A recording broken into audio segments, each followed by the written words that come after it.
मैं एक हिंदुस्तानी मुसलमान हूँ। पंक्चर बनाने वाला नहीं हूँ। थोड़ी बहुत राजनीतिक समझ रखता हूँ। तो आप लोगों को बताना चाहता हूँ कि क्यों कहा जा रहा है असदुद्दीन ओवैसी को बीजेपी की बी टीम। इससे किस किस को है फायदा और किस किस को है नुकसान। सबसे पहले बात बिहार चुनाव की। जिन 20 सीटों पे असदुद्दीन ओवैसी की पार्टी एआईएमआईएम ने चुनाव लड़ा, उनमें से 5 सीटें खुद असदुद्दीन ओवैसी ने जीती। 9 सीटें कांग्रेस और महागठबंधन की पार्टियों ने जीती। बची जो 6 सीटें उन्हें बीजेपी या आरजेडी या एनडीए के एक अलायंस ने जीती। इन 6 सीटों पर कहीं भी असदुद्दीन ओवैसी को इतने वोट नहीं मिले जिससे कि उसे ये जिम्मेदार ठहराया जा सके कि यहां बीजेपी की जीत की वजह असदुद्दीन ओवैसी की पार्टी है। अगर असदुद्दीन ओवैसी को मिले हुए वोट भी महागठबंधन के खाते में जोड़ दिए जाएं, तब भी महागठबंधन उन सीटों पर जीत दर्ज नहीं करा सकता था। तो ये बात कहना सरासर गलत है कि असदुद्दीन ओवैसी की पार्टी की वजह से बीजेपी जीत गई। अब बात करते हैं कि ये अफवाह क्यों फैलाई जा रही है। मुसलमानों के बीच ज्यादातर ये बात क्यों कही जा रही है कि असदुद्दीन ओवैसी बीजेपी की बी टीम है।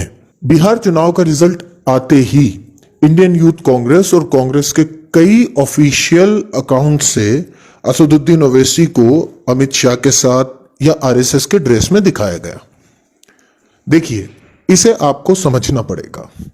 कांग्रेस कभी भी ये नहीं चाहेगी कि जो पुश्तों से गुलाम वोट बैंक उनको मिला हुआ है, जिसे बिना कुछ दिए सिर्फ डरा डरा कर, सिर्फ इस बात से डरा कर कि अरे तुम हमें वोट नहीं दोगे तो बीजेपी आ जाएगी, अपना वोट बैंक बनाए रखा गया है, वो उनसे हट जाए। लेकिन अब मुस्लिम नौजवान इस बात के लिए राजी नहीं है कि उनका वोट सिर्फ इस बात पे ले लिया जाए कि बीजेपी आ जाएगी। मुस्लिम नौजवान अपना हक चाहता है, मुस्लिम नौजवान अपनी आवाज बुलंद करना चाहता है और मुस्लिम नौजवान अपनी लीडरशिप चाहता है। जहां तक कांग्रेस को देखें तो कांग्रेस ऐसे मुसलमानों को चुनकर पोस्टों पर, ओहदों पर पहुंचाती है जो मुसलमानों की आवाजें ना उठाएं, और इसके बिल्कुल उलट असदुद्दीन ओवैसी ऐसे लोगों को चुनकर पार्लियामेंट में या असेंबली में पहुंचाते हैं जो मुसलमानों के हक की आवाज उठाएं। इस बात से सबसे ज्यादा डर कांग्रेस को है कि अगर मुस्लिम लीडरशिप डेवलप कर जाएगी तो कल को मुसलमानों को कांग्रेस के अलावा भी एक ऑप्शन मिल जाएगा और खाली बीजेपी से डरा डरा कर कांग्रेस मुसलमानों का वोट नहीं ले पाएगी। अब बात करते हैं कि असदुद्दीन ओवैसी की एआईएमआईएम के चुनाव लड़ने से कितना फायदा मुसलमानों को होगा और कितना नुकसान कांग्रेस को होगा और कितना फायदा बीजेपी को होगा। मेरा मानना है कि असदुद्दीन ओवैसी को राजस्थान, यूपी और बंगाल तीनों जगह चुनाव लड़ना चाहिए, क्योंकि मुसलमानों को एक विकल्प की जरूरत है। मुसलमानों को अपनी लीडरशिप पैदा करने की जरूरत है। हो सकता है साल, 2 साल, 5 साल, 10 साल आपको सत्ता में आने में लग जाए या कोई इंपॉर्टेंट रोल प्ले करने में लग जाए, लेकिन ये 10 साल की मेहनत आपकी आने वाली नस्लों का मुस्तकबिल तय करेगी। ये 10 साल की परेशानी आपकी आने वाली नस्लों का मुस्तकबिल तय करेगी। तो मुसलमानों का सिर्फ इस बात पे वोट करना कि बीजेपी आ जाएगी बेमाने, बेमकसद और बिला किसी फायदे के साबित हो रहा है। कांग्रेस ने मुसलमानों को अपने बाप की विभूति समझ लिया है और मुसलमानों को बिना कुछ दिए, बिना उनकी हक की आवाज उठाए वोट लिए जा रही है। जहां मुस्लिम तादाद ज्यादा है उस सीट को या तो कांग्रेस किसी पैक्ट में दे देती है या किसी बड़े लीडर को वहां से बैठ के मुसलमानों का टिकट काट देती है। अगर एआईएमआईएम चुनाव के मैदान में होगी तो मुसलमानों के पास एक विकल्प होगा कि कांग्रेस नहीं तो वो एआईएमआईएम से चुनाव लड़ ले और अपनी लीडरशिप बनाए।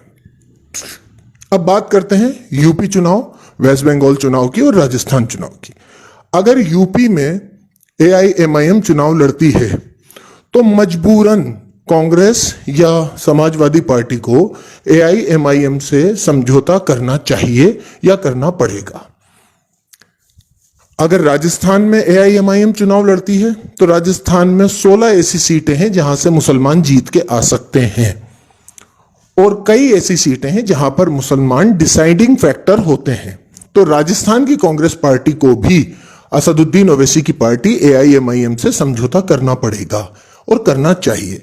ऐसा ही वेस्ट बंगाल में ममता बनर्जी को करना पड़ेगा और करना चाहिए, जिससे मुसलमानों की लीडरशिप डेवलप होगी, जिससे मुसलमानों की आवाज मजबूत होगी और कई मुसलमान जीत कर असेंबली और पार्लियामेंट में जा सकेंगे। जब बिहार में विकासशील इंसान पार्टी, जो कि बीजेपी की पार्टी थी और अमित शाह समर्थित लोगों द्वारा चलाई जा रही थी, उससे समझौता किया जा सकता है, जब हिंदुस्तानी आवाम मोर्चा से समझौता किया जा सकता है, तो राजस्थान, वेस्ट बंगाल और यूपी जीतने के लिए असदुद्दीन ओवैसी की पार्टी AIMIM से समझौता क्यों नहीं किया जा सकता? सिर्फ इसलिए कि AIMIM को मजबूत करने का मतलब है मुसलमानों को मजबूत करना, उसे सत्ता में भागीदारी देने का मतलब है मुसलमानों को सत्ता में भागीदारी देना। तो ये सोचिए कि मुसलमानों की सत्ता में भागीदारी कौन नहीं चाहता? वो बीजेपी और RSS है जो मुसलमानों की सत्ता में भागीदारी नहीं चाहती। तो हिंदुस्तान के मुसलमानों को थोड़े बहुत वक्त की परेशानी झेलना चाहिए और असदुद्दीन ओवैसी की पार्टी AIMIM को मजबूत करना चाहिए। तो अपने अंदर थोड़ी सी सियासी समझ लाइए। जब तक आप एक खूंटे से बंधे रहेंगे तो आपकी कोई औकात नहीं होगी।